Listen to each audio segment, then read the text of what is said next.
At this time, recognize Mr. Powell, the subcommittee chair, for 5 minutes. Thank you. Thank you, Mr. Chairman. You know, we hear that in the future we're going to have a better economy, and everybody hopes so. But it's hard to believe. It's hard for me to believe anyway, because I look back on our past 3 years, and what Congress has done and what the Fed has done. We've literally injected about $5.3 trillion.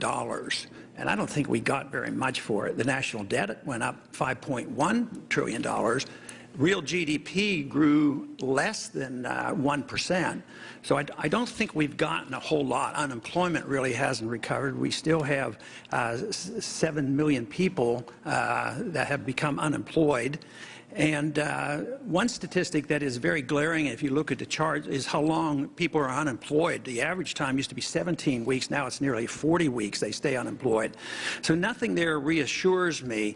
And also, when we talk about prices, we're always reassured there's not all that much inflation, and we're told that they might start calculating inflation differently with a new CPI. Of course, we changed our CPI a few years back.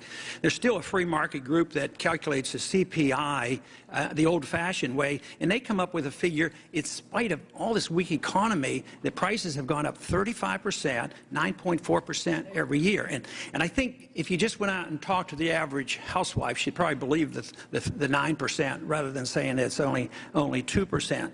So I would say what we have been doing isn't very reassuring with all this money expenditure. But my question is related to the overall policy.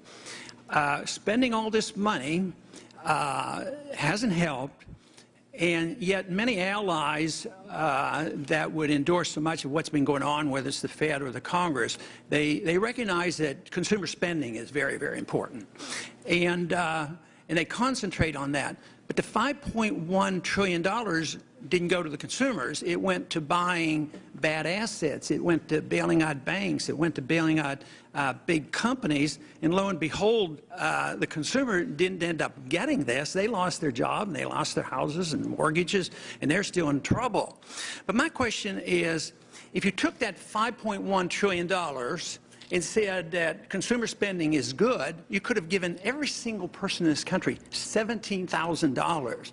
Why is it the program of both the Congress and the Fed to direct the money to the people who had been making a lot of money, instead to the people who, if you argue that the consumer needs to spend the money, I obviously don't advocate this, but I would suggest, you know, maybe it could have worked better. It couldn't have worked any worse. But what is the reason we direct it toward the banks and the big corporations, too big to fail, and we don't pay that much attention to the consumer if it's true, and I don't know if you agree with that or not, that consumer spending is an important issue?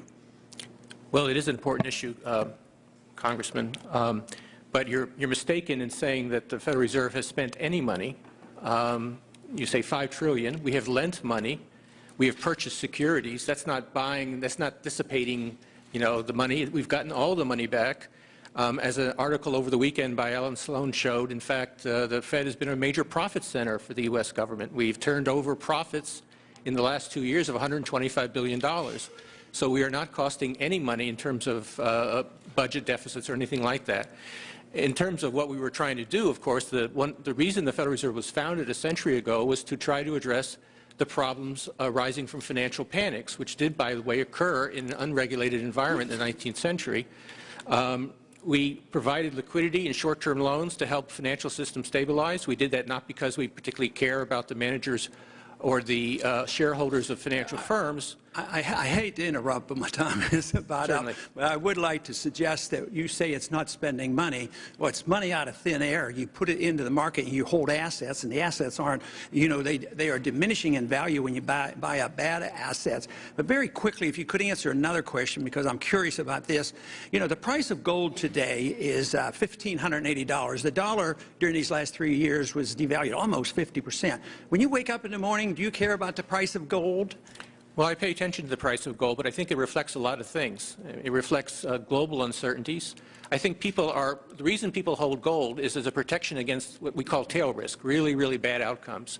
And to the extent that the last few years have made people more worried about the potential of a major crisis, then they have gold as a protection. Do you think gold is money? No. It's not money. Even if it had been money for 6,000 years, somebody reversed that and eliminated that economic law. Well, it's an asset. I mean, it's the same. Would you say Treasury bills are money? I don't think they're money either, but they're a financial asset. Why do central banks hold it? Well, it's a form of reserves. Why don't they hold diamonds? Well, it's tradition, long-term tradition. Some people still think it's money. I yield back. My time is up. Thank you.